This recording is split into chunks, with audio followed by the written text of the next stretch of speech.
గౌరవనీయులైన రాష్ట్రపతి వర్య, drafting committee రూపొందించిన రాజ్యాంగ ప్రతిని పరిచయం చేస్తూ దీనిని పరిగణనలోనికి తీసుకోవలసిందిగా కోరుతున్నాను. అధ్యక్ష వర్య, డాక్టర్ అంబేద్కర్ రాజ్యాంగ నిర్మాణంలో చేసిన కృషి, చూపిన చొరవ నాకు తెలుసు. డాక్టర్ అంబేద్కర్ ని ఈ విషయంలో ఎవరైనా సరే అభినందించక తప్పదు. ఇందుకు 7 సభ్యులను నియమించిన సంగతి మీ అందరికీ తెలిసిందే. అందులో ఒకరు రాజీనామా చేశారు, ఆ స్థానాన్ని భర్తీ చేయలేదు. ఒకరు ఎక్కడో అమెరికాలో ఉన్నారు, ఆయన స్థానాన్ని భర్తీ చేయలేదు. మరొకరు వారి రాష్ట్ర వ్యవహారాల్లో నిమగ్నమై ఉన్నారు.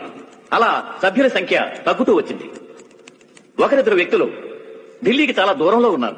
బహుశా ఆరోగ్య కారణాల వల్ల వారు హాజరు కాలేకపోయి ఉండొచ్చు.